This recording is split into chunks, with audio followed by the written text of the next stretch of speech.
Selamat pagi Bapak Ibu Saudara yang dikasihi oleh Tuhan. Selamat menyambut Natal. Pada pagi hari ini tema firman Tuhan menjadi teladan. 1 Petrus 5 ayat 3. Janganlah kamu berbuat seolah-olah kamu mau memerintah atas mereka yang dipercayakan kepadamu, tetapi hendaklah kamu menjadi teladan bagi kawanan domba itu. Dunia ini sedang membutuhkan teladan dan tidak membutuhkan kata-kata belaka. Orang-orang tidak membutuhkan khotbah-khotbah, tetapi mencari bukti nyata dari kebenaran firman. Mereka sedang mencari Allah yang benar. Dan inilah yang ditampilkan oleh Yesus selama pelayanannya di bumi. Yesus menampilkan sosok Allah yang benar itu. Sehingga dunia datang, percaya dan mencari Dia. Inilah tujuan utama Yesus datang ke bumi.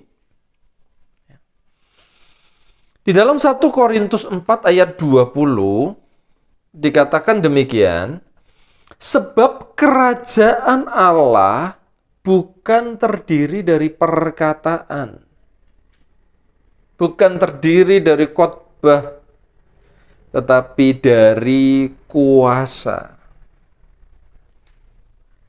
Perbuatan-perbuatan kita itu akan berkhotbah lebih keras dan lebih jelas daripada perkataan kita.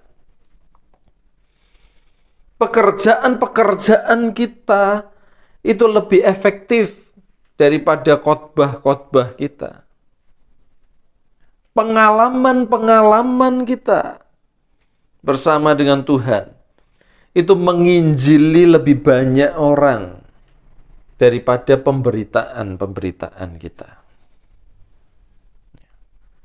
Jadi mari kita melakukan pekerjaan-pekerjaan yang seperti Yesus lakukan selama berjalan di muka bumi ini. Untuk aplikasi sehari-hari, ya, saya akan membagikan Yohanes 13 ayat 34 ayat 35. Yohanes 13 ayat 34 dan 35. Ya, ini kalau kita mau mengaplikasikan ya dalam hidup kita sehari-hari. Aku memberikan perintah baru kepada kamu, yaitu supaya kamu saling mengasihi. Sama seperti aku telah mengasihi kamu, demikian pula kamu harus saling mengasihi. Perhatikan ayat 35. Dengan demikian, semua orang akan tahu bahwa kamu adalah murid-muridku, yaitu jikalau kamu saling mengasihi. Ketika kita mengasihi, ya, contohnya kita mengasihi pasangan kita, dan kemudian kita menemani pasangan kita, suami atau istri kita jalan-jalan di mal. Sebenarnya kita sedang menginjili orang-orang yang kita temui lebih daripada memberitakan tentang Yesus.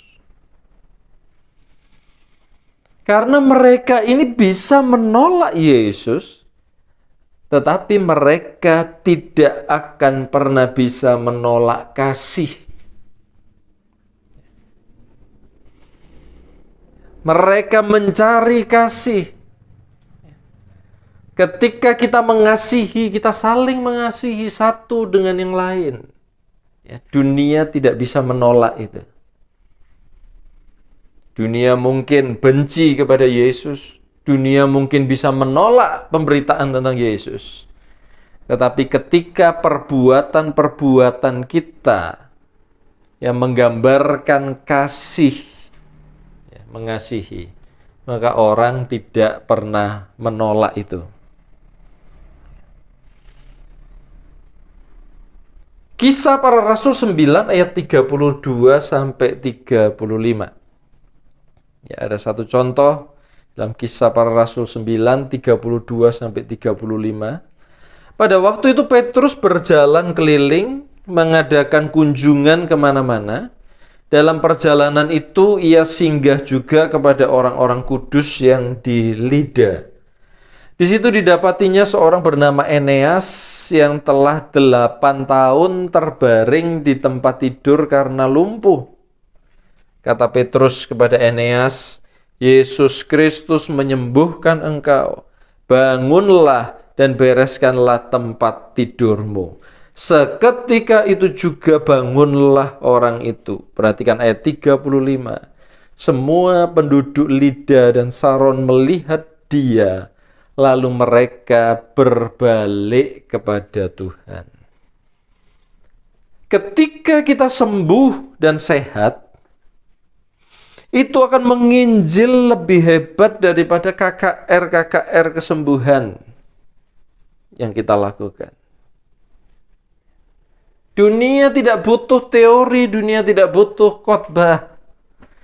Tetapi dunia butuh bukti nyata, ya, teladan dari orang-orang percaya yang mengalami kasih dan kuasa Tuhan yang dibuktikan di dalam hidup kita sehari-hari. Ya.